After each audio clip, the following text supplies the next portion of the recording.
Ya, chicos. Bueno, el día de hoy vamos a hablar del tema de desastres, ¿ya? Esto es muy importante también tenerlo muy en cuenta y tener muy claro los conceptos de qué cosas nosotros vamos a, o mejor dicho, cómo nosotros vamos a actuar ante cualquier desastre natural, ya que incluso más en nuestro país, pero es un país muy sísmico, entonces nunca está de más saber cómo actuar para poder apoyar, ¿no?, a las personas las cuales han sido afectadas. Entonces, como introducción a esta asesoría, a este tema, debemos saber de que en estos últimos años, aproximadamente dentro de estos últimos 20 años, han habido diversos desastres naturales, ¿no? Como terremotos, ciclones tropicales, inundaciones, erupciones volcánicas, etcétera. Y estos fenómenos naturales lo que hacen es que haya pérdida de vida humana, ¿ya? Las personas fallecen. Un aproximado de 30.000 por año. Luego, dentro de los últimos 20 años, han habido aproximadamente unos 4 millones de vidas de pérdida. Esto también ha afectado a más o menos 800 millones de personas en algún momento. Y han habido, obviamente, ¿no?, pérdida económica, pérdida de más de 50.000 millones de dólares en daños, tanto en medio urbano como medio rural. Esto lo tenemos que saber como cultura general, más que todo. Entonces, ¿qué cosa es una emergencia? Es una situación donde hay una combinación tanto de factores conocidos, o sea, de factores que nosotros sabemos, los conocemos, y también factores de origen natural, ¿ya? Entonces, esto lo que va a hacer es que va a surgir un fenómeno o un suceso eventual y también un suceso muy inesperado, lo que va a causar daños o alteraciones, ya sea en personas, en los bienes, en servicios o en el medio ambiente, sin exceder la capacidad de respuesta de la comunidad afectada. Esa es una emergencia. Bien, chicos, entonces emergencia es combinación de factor conocido y de origen natural. Y obviamente es inesperado, la cual va a causar daños. ¿Y qué es un desastre?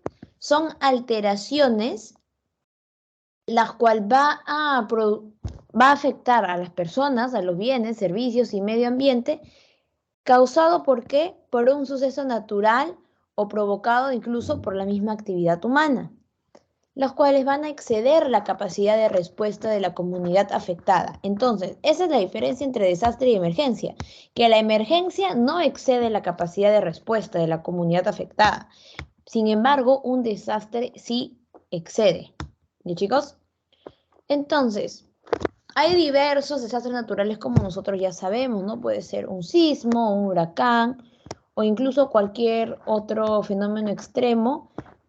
Puede convertirse en un desastre o incluso una catástrofe cuando hay pérdida de vida humanas o hay pérdida económica, ¿ya? Las cuales obviamente van a exceder la capacidad de respuesta.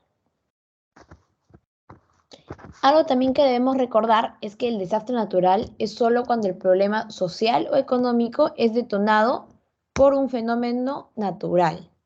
Y las consecuencias nosotros debemos mirarlo en tres puntos. Muertes, o sea, vidas que se pierden, aspecto económico y punto de vista social. Cómo la gente reacciona ante ese suceso, cuánta pérdida económica hay y cuántas muertes hay.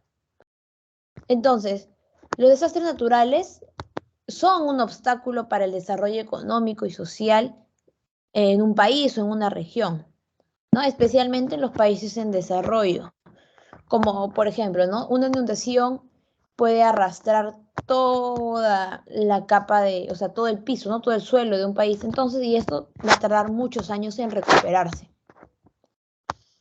¿Y nosotros cómo vamos a clasificar los desastres naturales? Bueno, según la ONU lo vamos a clasificar en desastres naturales y desastres tecnológicos. Entonces, los naturales son aquellos los cuales son producidos por la fuerza de la naturaleza, ¿ya? Por ejemplo, ¿no?, acá como tenemos nuestro cuadrito, Tenemos el origen del desastre, que puede ser al interior de la Tierra, que va a ocasionar los volcanes o los terremotos. En la superficie continental, desprendimientos, deslizamientos y agentes atmosféricos, los cuales puede provocar, ¿no?, huracanes, inundaciones, sequías, olas térmicas. Y por el otro lado tenemos los desastres tecnológicos como incendios, explosiones, derrame de sustancias químicas, contaminación ambiental, guerra, subversión, terrorismo, ciberterrorismo. Entonces, en pocas palabras, desastres tecnológicos son aquellos los cuales el ser humano lo causa, ¿ya? Con su propia mano, nosotros mismos los causamos, mientras que los naturales no. Eso ya depende de la Tierra. Entonces vamos a ver este video. Súper didáctico, la verdad, sobre los desastres naturales. Smile and learn. Hola amigos y amigas, ¿sabíais que la naturaleza se encuentra en un proceso de cambio constante? A estos cambios los llamamos fenómenos naturales. Un fenómeno natural es un evento que ocurre en la naturaleza y que no es provocado por el ser humano de forma directa. Existen muchos tipos de fenómenos naturales, como por ejemplo la lluvia, el viento o las mareas. Cuando estos fenómenos se convierten en peligrosos y destructivos, los llamamos desastres naturales. Conocer los desastres naturales nos ayuda a estar prevenidos y evitar daños. ¿Queréis saber más? Os cuento unos cuantos. Terremoto. Un terremoto, también llamado seísmo o sismo, es un movimiento repentino de tierra debido al choque de las placas tectónicas entre sí. Las placas tectónicas son como las piezas de un puzzle que forman la superficie de la Tierra, que están en constante movimiento. A veces estos temblores son muy ligeros y ni se notan. En cambio, otras veces pueden ser muy fuertes y causar grandes daños personales y materiales. Usamos la escala de Richter para medir la fuerza de los terremotos. El terremoto de mayor magnitud jamás registrado fue de 9,6 en la escala de Richter. ¡Impresionante! Erupción volcánica.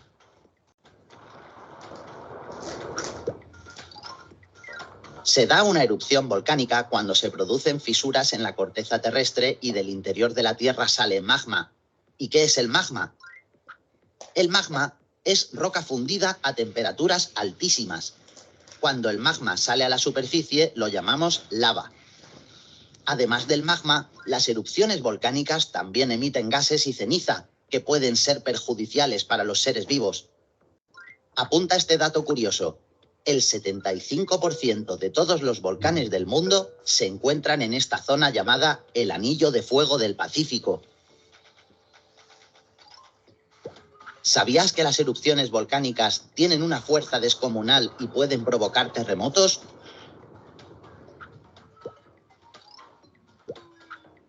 Tsunami. Los tsunamis son olas gigantescas que arrasan con todo lo que encuentran a su paso al llegar a tierra firme. Los tsunamis se producen por diferentes motivos, como por ejemplo un terremoto o una erupción volcánica en el fondo del mar. A veces los tsunamis se originan en un punto del mundo y recorren cientos de kilómetros, afectando a países que se encuentran muy lejos del punto original. Gracias a las alertas de los sistemas internacionales, se pueden evacuar las zonas que serán afectadas por el tsunami, evitando así daños personales. Tornado. Un tornado es una masa de aire en movimiento con forma de tubo que gira a gran velocidad. Normalmente tiene un extremo más ancho en la parte superior y más estrecho en la parte inferior, que es la que toca tierra. Los tornados no suelen durar mucho tiempo, entre unos minutos y poco más de una hora, y suelen recorrer varios kilómetros antes de desaparecer, arrasando con todo lo que se encuentran en su camino. Los vientos que producen los tornados pueden alcanzar velocidades de hasta 500 kilómetros por hora, y su diámetro medio suele ser de unos 75 metros, aunque puede ser mucho más grande. Huracán. Los huracanes son las tormentas más fuertes y violentas que existen. Los huracanes siempre se forman en el mar y dependiendo del lugar del planeta donde se produzcan, se pueden llamar de diferentes maneras, como ciclones o tifones. El diámetro de un huracán puede ser de hasta 1.800 kilómetros. Además, puede durar varias semanas, generando vientos con velocidades de hasta 250 kilómetros por hora, que pueden causar muchos daños al llegar a tierra. Para medir la intensidad de los huracanes, los separamos en diferentes categorías, de 1 a 5, siendo 5 la categoría más peligrosa. Incendio forestal. Un incendio forestal es un gran fuego que se extiende sin control y que se genera en entornos naturales como bosques o prados. Los incendios forestales producen grandes pérdidas en la flora y fauna de los entornos donde se originan. Los incendios forestales pueden producirse por causas naturales, como la caída de un rayo, o tristemente debido a la acción de los seres humanos. Inundación. Las inundaciones son acumulaciones de agua en sitios determinados. Las inundaciones pueden ser causadas por diferentes motivos, como la lluvia excesiva en una zona concreta o el desbordamiento de un río. Hay estudios que aseguran que el cambio climático es el responsable del aumento de las inundaciones en determinadas zonas geográficas. Es por esto que entre todos tenemos que hacer lo que esté en nuestra mano para cuidar el planeta. Terremotos, erupciones volcánicas, tsunamis, tornados, huracanes, incendios forestales e inundaciones pueden asustar un poco, pero no te preocupes. Gracias a los avances científicos, cada vez es más sencillo predecirlos y así poder estar atentos y tomar precauciones en las zonas donde se originan. ¡Guau! Hoy hemos aprendido un montón de desastres naturales, pero aún quedan algunos más. No te pierdas el siguiente video. Listo, chicos. Entonces, ¿no? Como habían dicho en el video, los sismos nosotros los vamos a medir mediante la escala de Richter, ¿ya? La escala de Richter es un valor de magnitud único, el cual va a representarnos la energía sísmica, la cual es liberada en cada terremoto y se va a basar en el registro sismográfico.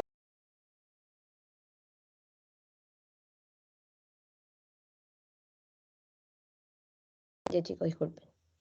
Es una escala la cual va a crecer de manera potencial o también semilogarítmica. ¿Qué quiere decir esto? Y qué va a decir, o sea, se refiere que cada punto de aumento va a significar un aumento de por más o menos de 10 o incluso más veces, la cual va a ser mayor de la magnitud de las ondas, o sea, la vibración de la Tierra, ¿ya? Sin embargo, la energía liberada va a aumentar aproximadamente 32 veces. Entonces, una magnitud 4 no es el doble de 2, sino que es 100 veces mayor. Entonces, en pocas palabras, lo único que quiero que se aprendan es que hay dos tipos de escalas, ¿ya? La de Richter, ¿y alguien sabe cuál es la otra escala que se usa para el sismos también? Hay dos. ¿Cuál? La de Mercalli. Muy bien. Pero ¿cuál es la más famosa, la que todos usamos? La de Richter, ¿no? Muy bien, entonces, eso es lo que tienen que acordarse. Entonces, ¿no? La magnitud según la escala de Richter. ¿Cuáles son los efectos del terremoto? Menos de 3,5 grados. Menos de 3,5, perdón, generalmente no se siente, pero si se registra de 3,5 a 5,4 se siente, pero solo causa daños menores cerca del epicentro. De 5,5 a 6 ocasiona daños ligeros a edificios deficientemente construidos y otras estructuras en un radio de 10 kilómetros. 6,1 a 6,9 puede ocasionar daños severos en áreas donde vive mucha gente. De 7 a 7,9, un terremoto mayor puede causar graves daños a las comunidades en un radio de 100 kilómetros. Y de 8.0 o mayor es un gran terremoto, ¿no? Donde hay una destrucción total de las comunidades cercanas y severos daños en un radio de más de 1000 kilómetros de distancia. Y acá tenemos la otra escala de Mercalli, la cual ha sido creado por Giuseppe Mercalli en 1902. Era un sismólogo italiano, la cual esta escala se va a basar en el efecto o en el daño producido en las estructuras y en la sensación percibida por la gente, donde va a depender de 5 cosas, ¿ya? De la energía del terremoto, de la distancia de la falla donde se produjo el terremoto, en la forma en cómo las ondas llegan al sitio que se registra, o sea, si es oblicua, si es perpendicular, si es horizontal, etcétera. Y también las características geológicas del sitio donde se va a registrar la intensidad.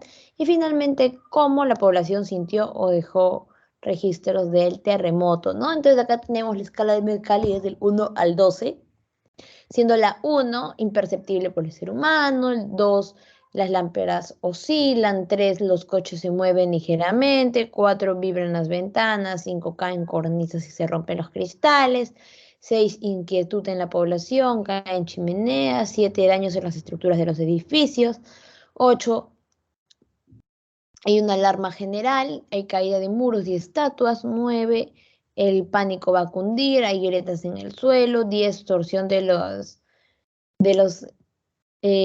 suelos de los ferrocarriles, 11 pocos edificios en pies, fallas en el terreno y 12 destrucción total, ¿no? Donde las rocas saltan incluso por los aires. Y luego tenemos otros desastres naturales donde no se mencionó en el video, como por ejemplo, ¿no? Los derrumbes, que los derrumbes es muy común acá en Perú, en especial en la parte de la sierra. ¿Ya? Y esto es la caída de una franja de terreno, la cual va a perder su estabilidad. ¿Por qué? Porque acá hay un movimiento descendente del suelo, también puede caer rocas, materiales orgánicos, bajo el efecto de ¿qué? De la gravedad, ¿ya? Entonces, cuando hay una masa de tierra, roca y escombros, y esto se desprende y baja por una pendiente hasta encontrar un sitio plano, se llama un derrumbe. Luego también tenemos las tormentas, que es un fenómeno atmosférico, el cual es producido por descargas eléctricas en la atmósfera, ¿ya? Normalmente está acompañado ¿de qué? De vientos fuertes, lluvia copiosa y a veces nieve o granizo. Luego también tenemos el alud o avalancha, ¿no? Que acá es cuando hay un desprendimiento de la capa de nieve hacia abajo, la cual puede incorporar parte del sustrato y de la cobertura vegetal de la pendiente. Algo también muy común son los huaicos, ¿ya? Que se encuentra también es muy frecuente en la sierra. Acá, ¿qué pasa? Hay un desprendimiento de lodo y de rocas debido a ¿qué? A precipitaciones pluviales. El origen puede ser debido a lluvias intensas o también puede originarse por el desborde ya sea de un río o de una laguna en las alturas. ¿Ya?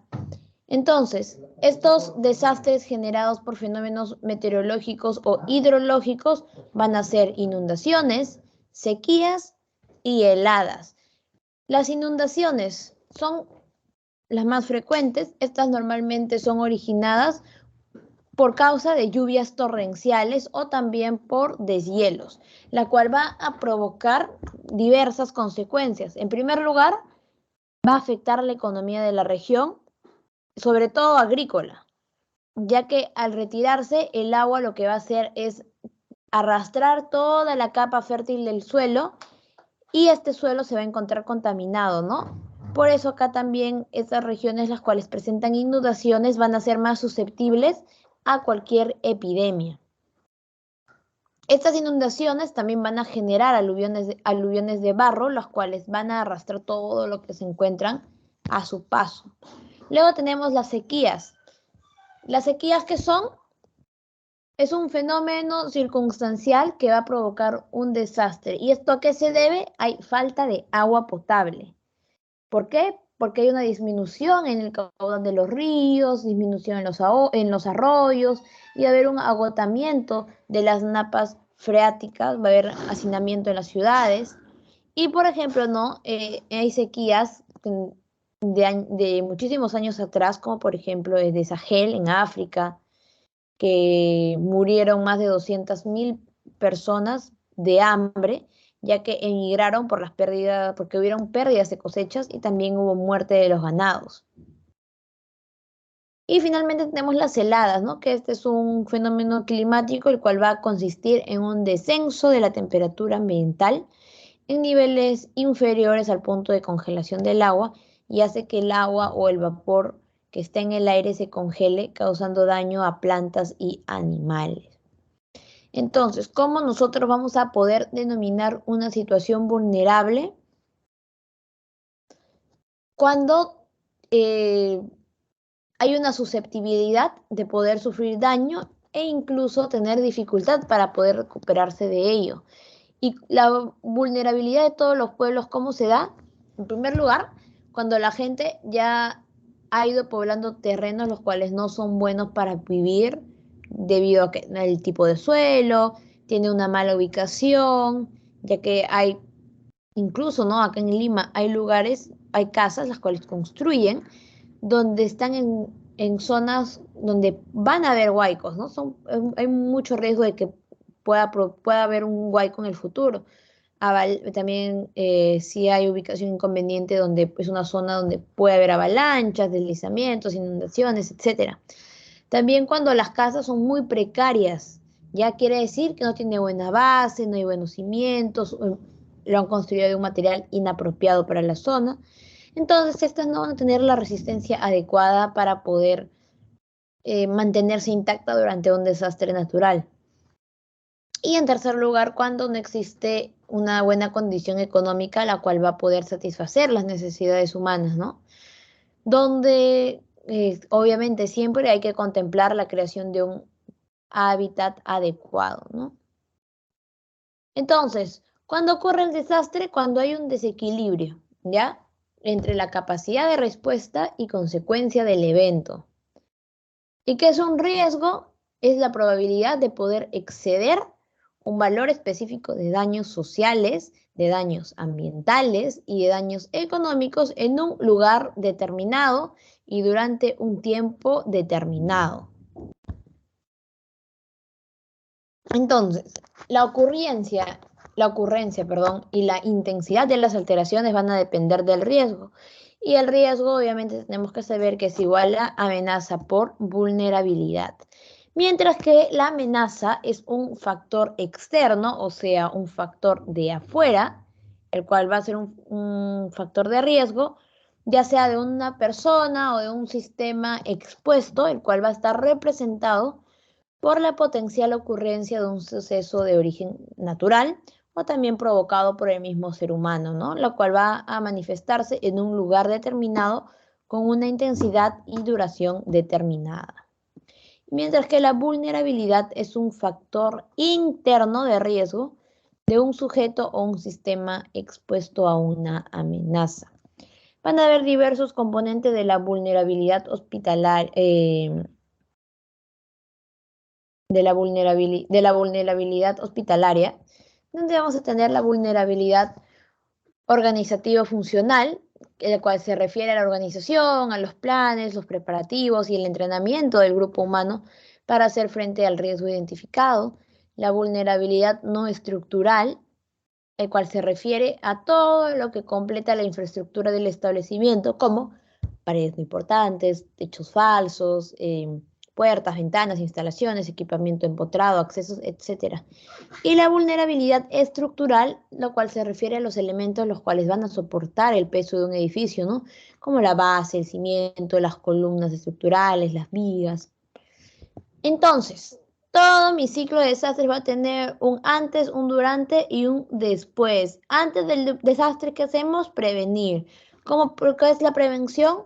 Es el conjunto de acciones cuyo objetivo es, ¿qué cosa? Impedir o poder evitar sucesos naturales o los cuales son generados por actividad humana, ¿no? Los cuales van a causar algún tipo de desastre. Entonces, en una prevención debe intervenir la amenaza, la vulnerabilidad o incluso ambas hasta poder eliminar el riesgo. Hay amenazas donde sí se va a poder intervenir. O sea, por ejemplo, ¿no? Reubicar a una comunidad asentada a orillas de un río, el cual puede desbordarse, ¿no? Cada época de lluvia, o reubicar una planta química, la cual está ubicada dentro de un perímetro urbano. Luego tenemos también el antes del desastre, la mitigación, que es el resultado de una intervención dirigida a reducir riesgos. Entonces, siempre hay que recordar que el objetivo va a ser minimizar daños, ¿ya? Es necesario intervenir uno o los dos factores de riesgo, o sea, disminuir la amenaza o la vulnerabilidad, y si se puede los dos, perfecto. No eliminar el riesgo, ¿ya? Entonces, o sea, mejor dicho, no se va a eliminar el riesgo, por ende, es muy probable de que ocurran daños, entonces es necesario que todos nosotros estemos, o que esta comunidad, mejor dicho, esté preparada.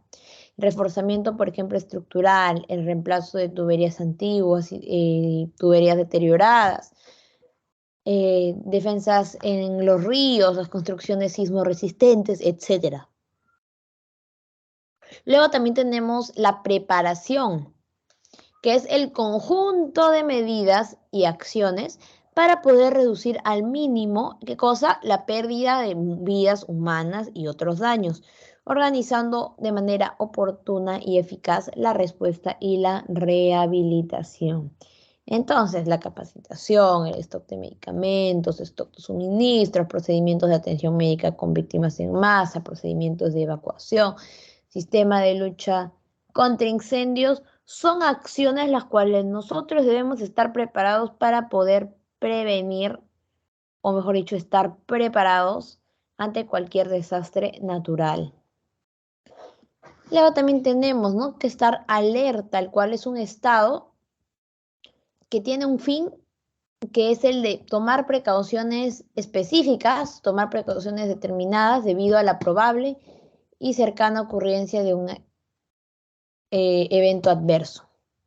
Entonces, una declaración de alerta debe ser accesible, quiere decir cubierta por todos los medios de comunicación disponible, inmediata, que cualquier demora puede ser interpretada como que el peligro no es real o inminente, coherente, donde no debe haber contradicciones en los mensajes, y oficial, que debe ser procedente de autoridades competentes. El monitoreo es el conjunto de acciones para nosotros poder establecer el comportamiento de una amenaza. Entonces, luego tenemos durante el desastre, ¿qué es la respuesta? Son las acciones llevadas a cabo ante un desastre y que tienen por objetivo poder salvar las vidas, reducir el sufrimiento y disminuir las pérdidas en la propiedad. Luego tenemos también la rehabilitación, que es la recuperación a corto plazo de los servicios básicos e inicio de la reparación del daño físico, social y económico. Y luego tenemos, después del desastre, la reconstrucción, ¿ya? Que es el proceso de reparación, ya sea a mediano y a largo plazo, del daño físico, del daño social y del daño económico a un nivel de desarrollo igual o superior al existente antes del evento. Entonces, cuando ocurre todos estos desastres, hay una palabra clave que se llama el triaje, ¿ya? Entonces, esta palabra triaje es un término militar, el cual tiene como significado ordenar o separar.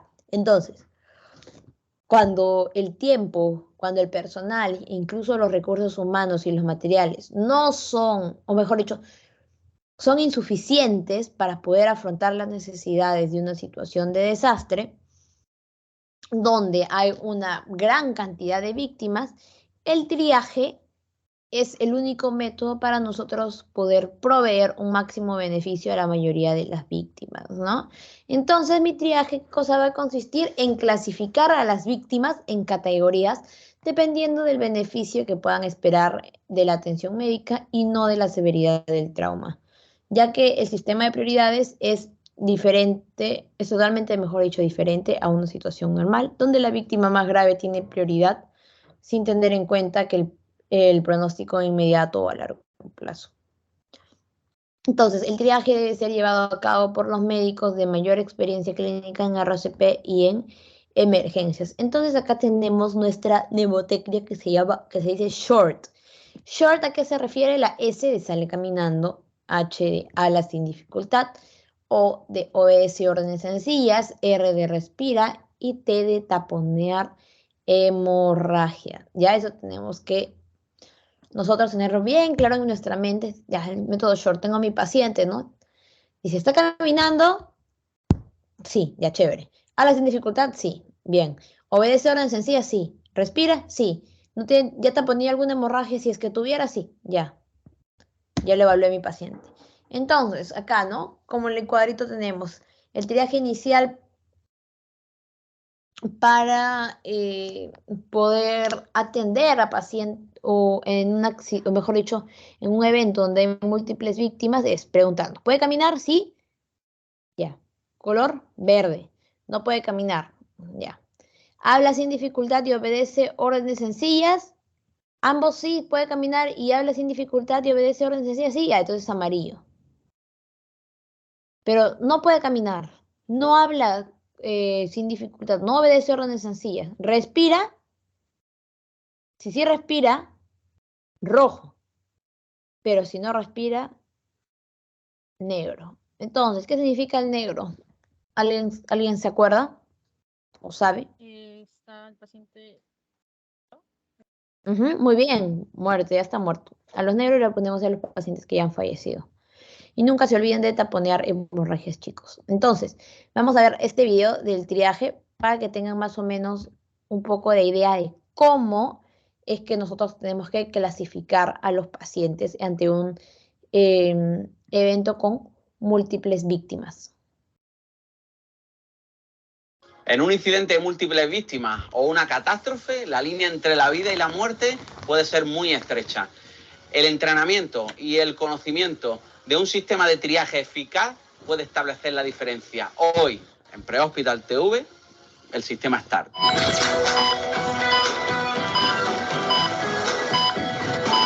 Triaje simple y tratamiento rápido. Es la traducción de las siglas en inglés de START, desarrollado en 1983 por el Oak Hospital y el Departamento de Bomberos de Newport Beach, en California. Es un sistema de clasificación de heridos por colores que determinan la gravedad, orden, asistencia y evacuación de los mismos. El método START responde a la pregunta de ¿qué hago ahora? Clasificar a los heridos y asegurar la asistencia a las víctimas con los recursos disponibles.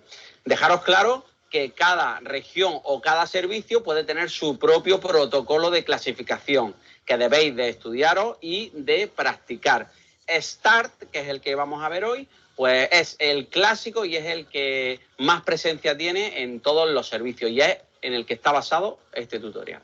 Se clasifican en 4 colores: verde, amarillo, rojo y negro.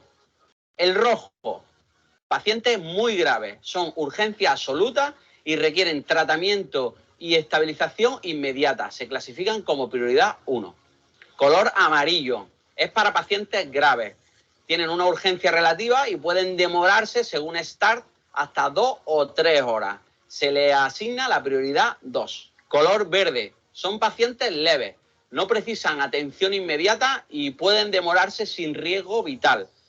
Le asignaríamos la prioridad 3, color negro. Son pacientes que están fallecidos. A nuestra llegada no tienen respiración ni tampoco tienen pulso. Por lo tanto, no se inicia la RCP. Se dan como negros, fallecidos y continuamos. En algunos protocolos se contemplan los moribundos o sobrepasados. Normalmente son de color azul. Estos son pacientes cuyas lesiones no son compatibles con la vida. Para ayudarnos disponemos de tarjetas, de brazaletes o de pinzas, todos con los 4 colores correspondientes, basándonos en las funciones básicas del herido. Vais a recordar estas 4 siglas: MRPM, marcha, respiración, perfusión y estado mental. Durante el triaje solo se clasifica, no se asiste a los heridos, salvo las denominadas maniobras salvadoras, que son la apertura de la vía aérea de manera manual o usando una cánula de Guedel, el control de hemorragias severas mediante un torniquete y también está contemplado la posición lateral de seguridad.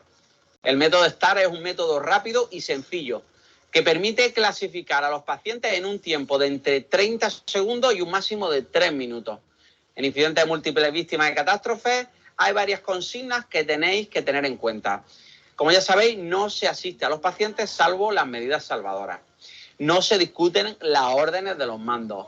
Debe hacerse de una manera individual y precisa. Un error es fatal, así que si dudáis en poner una categoría mayor o menor a un paciente, siempre ponerle la más grave. Y recordar también que es un proceso dinámico, los pacientes pueden empeorar. Por lo tanto, en cada punto de la cadena sanitaria debe reevaluarse al paciente. Ahora vamos a pasar a mostraros las tarjetas de triaje clásicas del START. Esta sería la parte frontal y esta de aquí sería la parte trasera de la tarjeta. Tenéis esta numeración, tenéis aquí una esquina, aquí otra esquina y esta de aquí.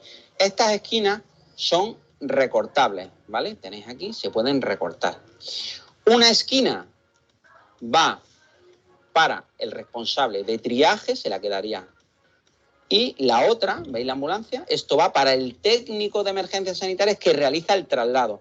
Y el paciente se quedaría con la suya, que tiene la numeración en el código de colores.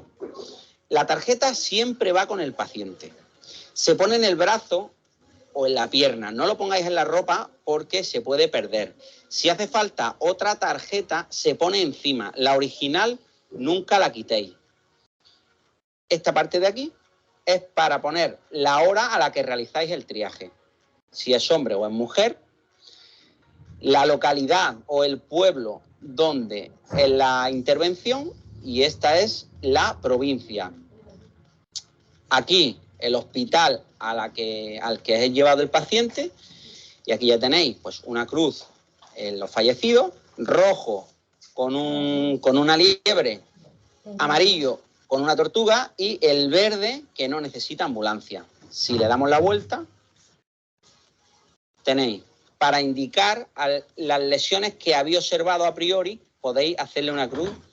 Luego, si tiene tratamiento intravenoso o tiene tratamiento intramuscular y el mismo código de colores. ¿Quién realiza el triaje? En teoría, ese procedimiento es función de la primera enfermera o enfermero en llegar al incidente. Si la unidad de soporte vital avanzado se va a retrasar y nosotros en una básica tenemos material de triaje suficiente, se puede comenzar a hacerlo. Pero a la llegada del primer enfermero nos pondremos a sus órdenes, ya que ella será el mando de triaje. En cuanto a la práctica, nos vamos a basar en 4 letras, la C, la R, la P y la M. Si puede caminar, valorar la respiración, la perfusión y el estado mental. Nosotros, en el lugar del incidente, debemos de decir quién puede caminar. Los pacientes que puedan caminar y entiendan la orden, los indicaremos que vayan a un punto en concreto que sea seguro y todos los que salgan andando los vamos a clasificar como verdes.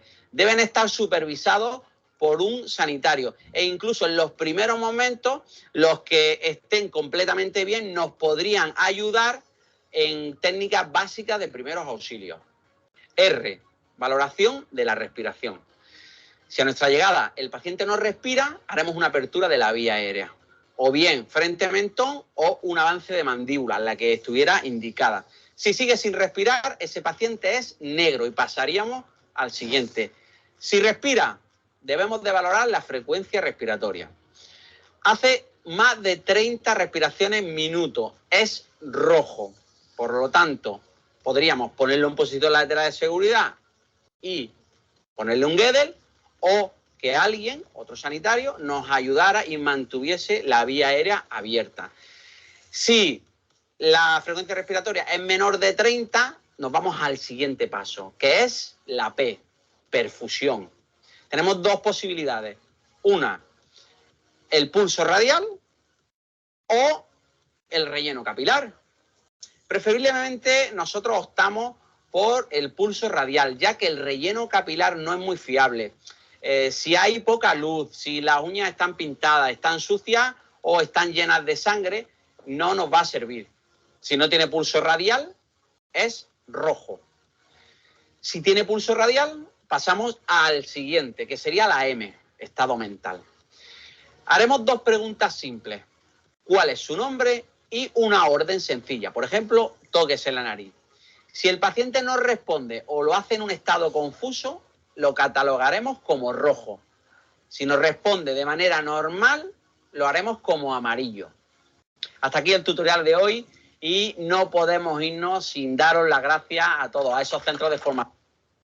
Listo, chicos. Entonces creo que con este video ya les quedó muy claro, ¿no? Cómo nosotros vamos a evaluar y clasificar a nuestros pacientes. Entonces, no es lo mismo que acá. Tenemos rojo muerto, el paciente está muerto, prioridad 1, color rojo, amarillo, bueno, prioridad que puede esperar, el paciente puede esperar, y verde que puede esperar más de 4 horas, ¿no?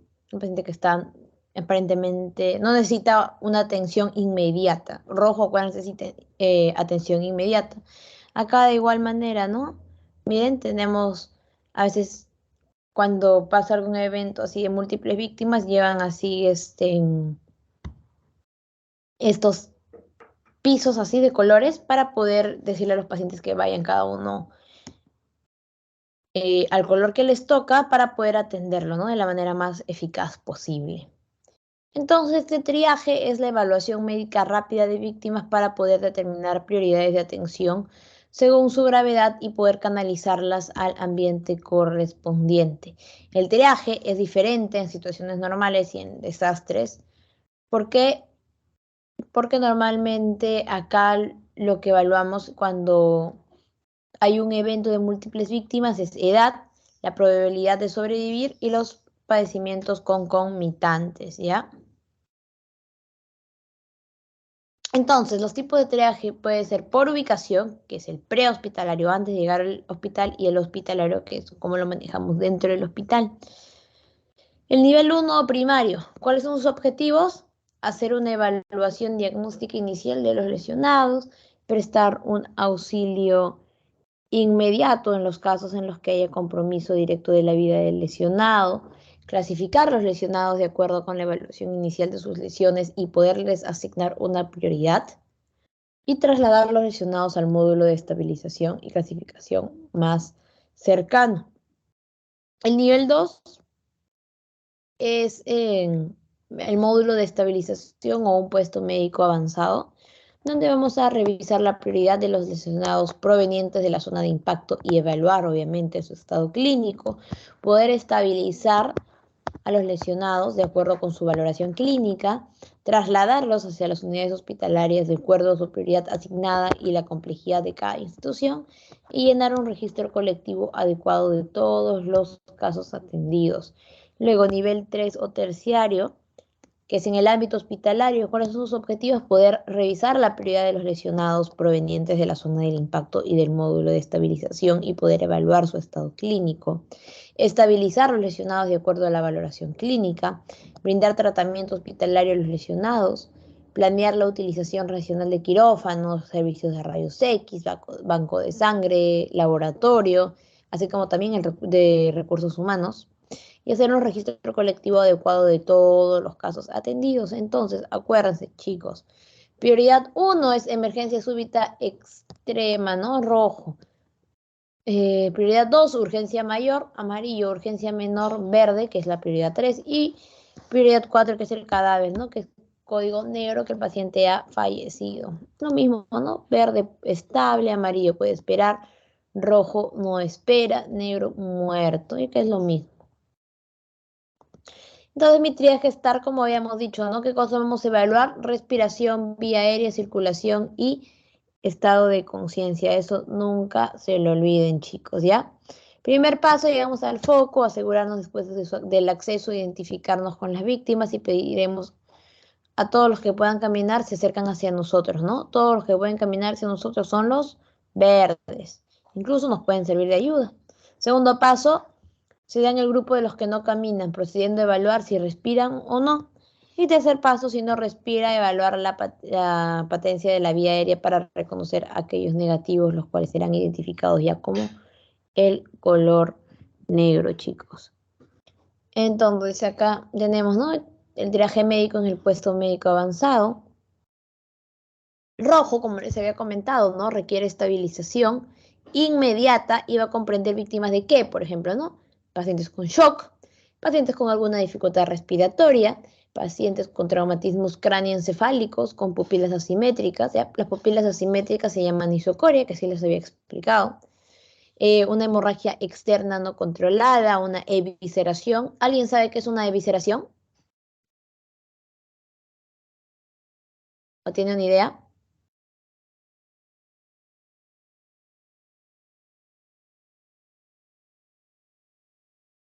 Chicos, ¿tienen alguna idea de qué es una evisceración? ¿No? ¿Nadie? A ver, Lucía, ¿tú qué crees? ¿Qué cosa es una evisceración?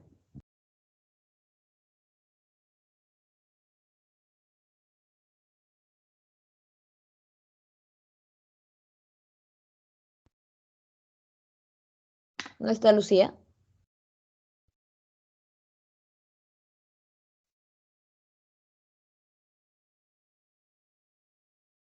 No, chicos, nadie sabe qué es una evisceración. Si no saben, díganme para decirles. Evisceración viene de vísceras, o Ajá, sea, de tal vez que se salen las vísceras. muy bien, es una evisceración. Traten a veces cuando no saben el significado de una palabra, traten de interpretarlo más o menos, ¿no? A veces en la misma palabra dicen, ¿no? Vísceras, evisceración. Cuando vemos los órganos del paciente, sus vísceras, que están saliendo, ¿no? Puede haber tenido una herida y que se le pone una herida obviamente grande, ¿no?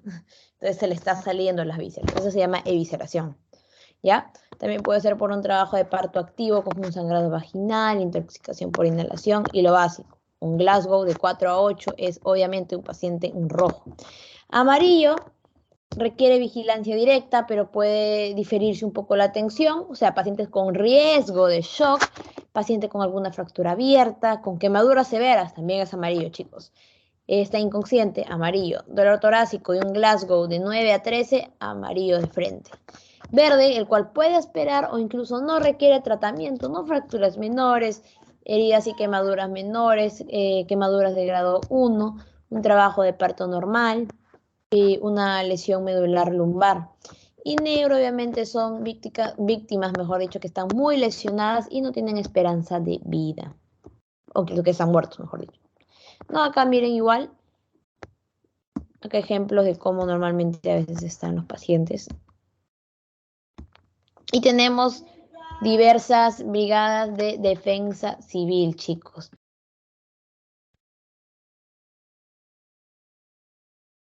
Ya, chicos. Entonces tenemos, ¿no? Que es tener de conocimiento de que las brigadas de defensa civil están constituidas por la población, la cual está organizada para poder actuar en caso de algún desastre, ¿no?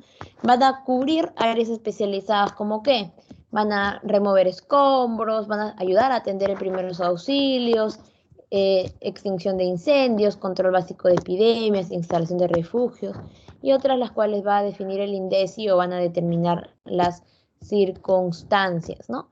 ¿Cuál es el perfil del brigadista? Tiene que tener buena salud física y mental, un espíritu especial con fines humanitarios, no tener antecedentes judiciales ni penales, estar consciente de su vocación de servicio, o sea, que tienen que ser voluntarios, no ser mayores de 16 años, perdón, ni mayores de 40. Obviamente es opcional, ¿no? Pero de preferencia se requiere que sea mayor de edad. Tiene que tener una disponibilidad permanente, pudiendo ser requerido a cualquier hora y día por el Comité de Defensa Civil respectivo. Y obviamente ser respetuoso, disciplinado y que siga las reglas. Entonces vamos a tener 3 tipos de brigadas que nos pueden ayudar, ¿no? En cualquier tipo de desastre. Como la brigada de evacuación, tenemos la brigada de primeros auxilios y la brigada de seguridad y contra incendios.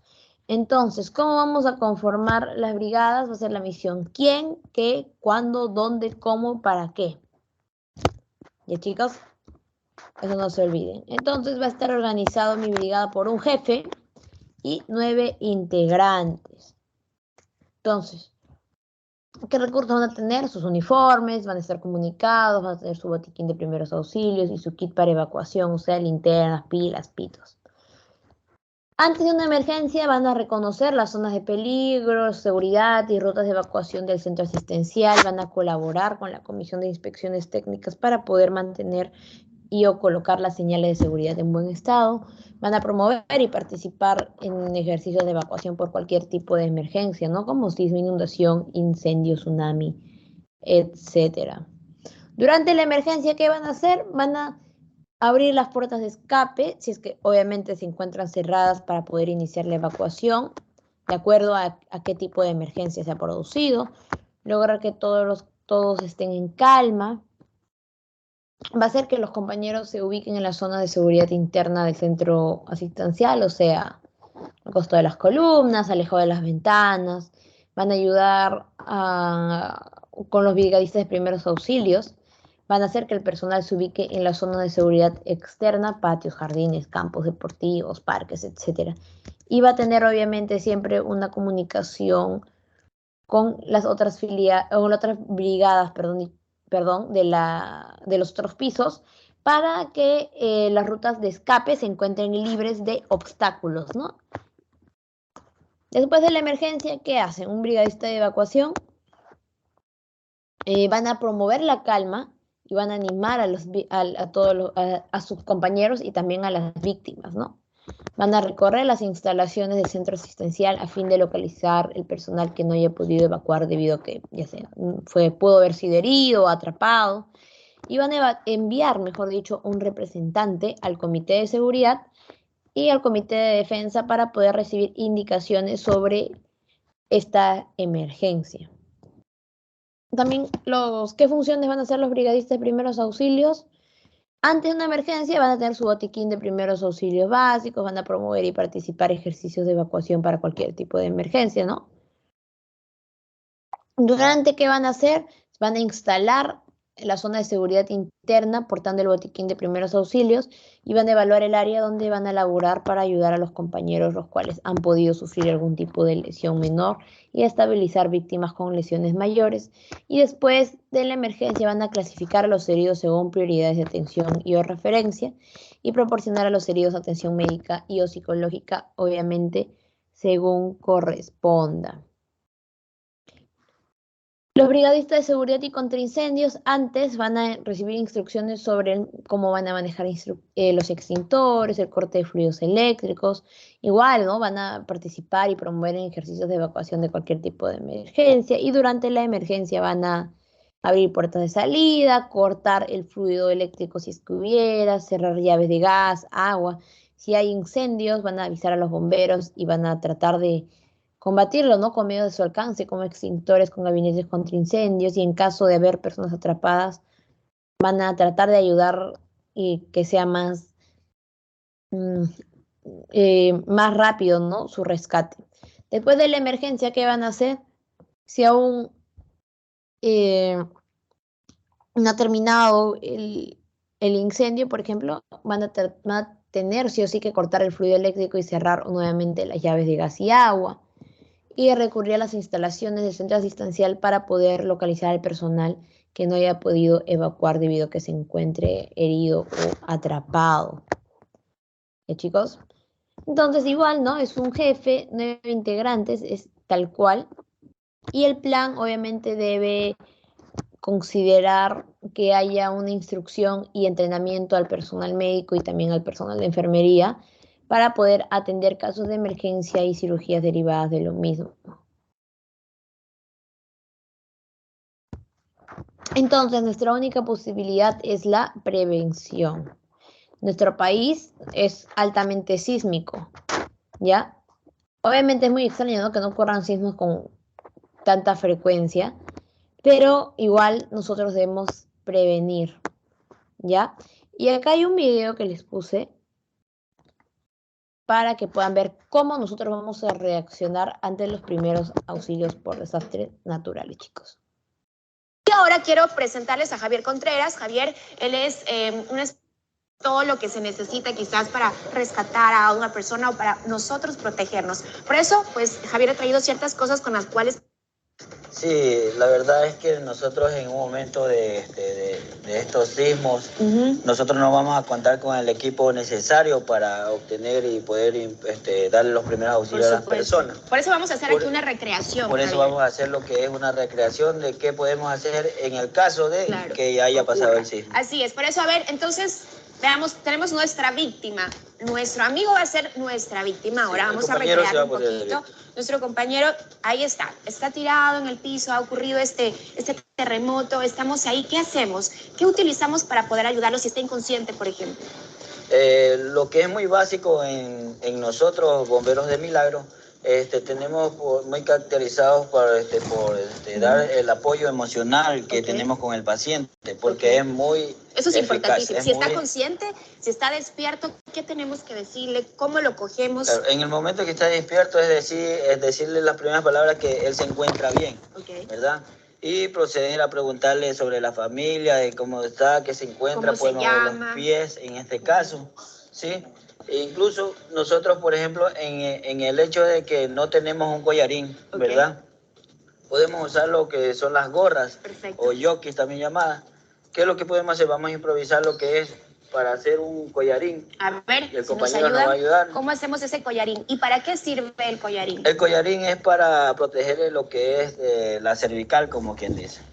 Para hacer claro, más porque específico. no sabemos, está acostado, quizás no puede moverse, pero siempre a veces, como no somos desconocedores del tema, podemos dañar incluso otra parte de su cuerpo. Esto es lo que lo inmoviliza, entonces, y no le haríamos más daño en ciertos movimientos. Es muy eficaz. La acción que está haciendo el compañero es tratar de protegerle al compañero sobre lo que es lo que es el cuello, ¿verdad?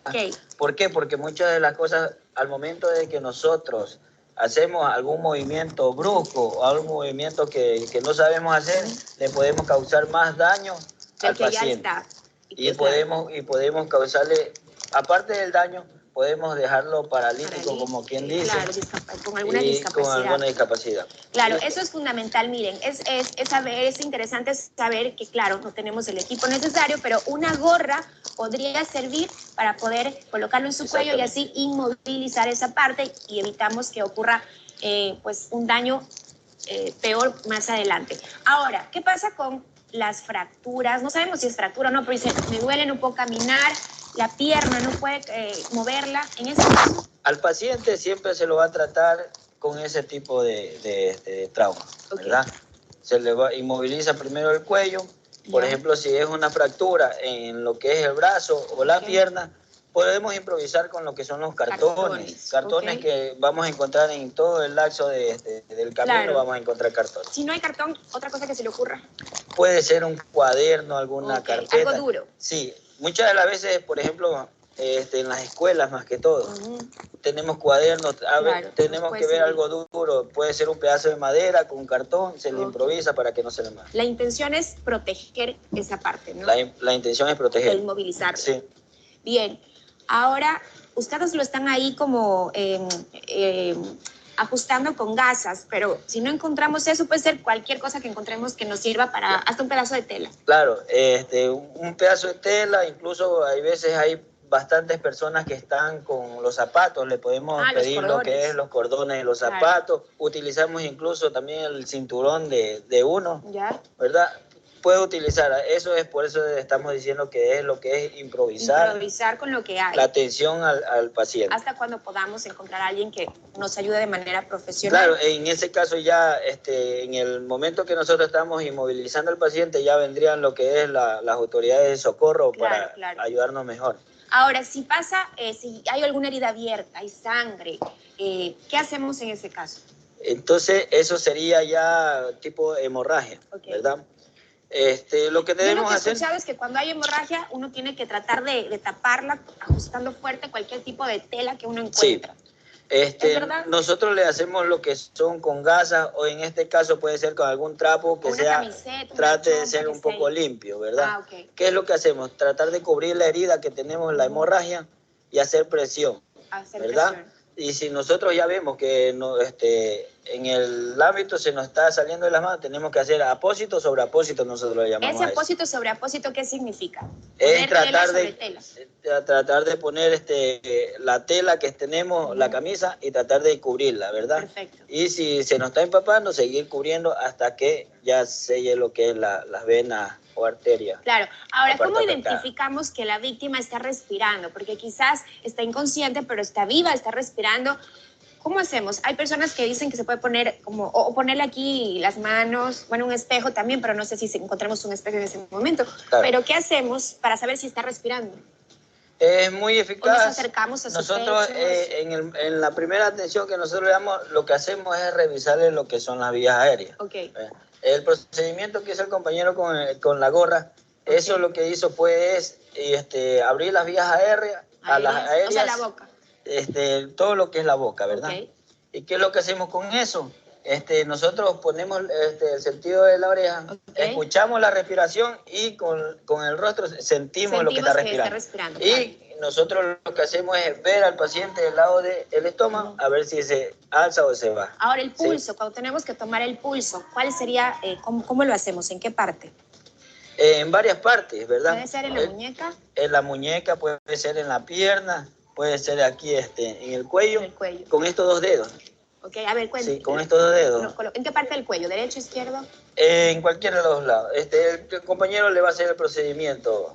Es que nuestro amigo está bien fajado con la gorra. Sí. Pero aquí, a ver, ¿en qué parte del cuello sería? Mire, exacto, en el punto carótido de la parte de aquí. Sí. Ahí es que donde sentimos, sí, que efectivamente... Nosotros tenemos que buscarle, porque muchas veces nosotros no sabemos específicamente dónde está. Pero con estos dos dedos tratar de ayudar y buscarnos. Ahora, lo que yo imagino también en esos momentos debe haber muchas personas que están desesperadas, angustiadas, con estos ataques de pánico, de angustia, que se les va la respiración. ¿Qué hacemos en ese caso? ¿Cómo podemos ayudarnos o ayudarlas? A la persona que está así con ese tipo de... Nosotros tratamos de buscar de la forma de que esa persona nos ayude. Okay. Cuando está así angustiada, nosotros lo que hacemos es tratar también de hacer con ellos... Como medio psicólogos sí, también, ¿no? Sí, en ese caso nosotros le decimos, ¿sabes qué? Ayúdanos por favor a abrir más las personas. Ayúdame teniendo aquí el brazo, como quien dice, si le vamos a estabilizar el brazo. Claro. De esa parte nosotros ya lo controlamos a él. Okay. Porque muchas veces de los casos a nosotros nos han querido hasta agredir porque según en la mente de ellos está de que nosotros tenemos que hacer rápido el trabajo. Claro, y además es un momento tan difícil que no se sabe cómo cada persona reaccionaría. Entonces, es importante que ustedes sepan toda esta información que les hemos transmitido, porque en caso de que esto ocurra, ojalá Dios quiera nunca ocurra, pero hay que estar preparados y conocer cómo podemos improvisar. Listo, chicos. Y ahora... Entonces, eso sería todo por la clase de hoy de desastres, chicos. ¿Tienen alguna pregunta o alguna duda?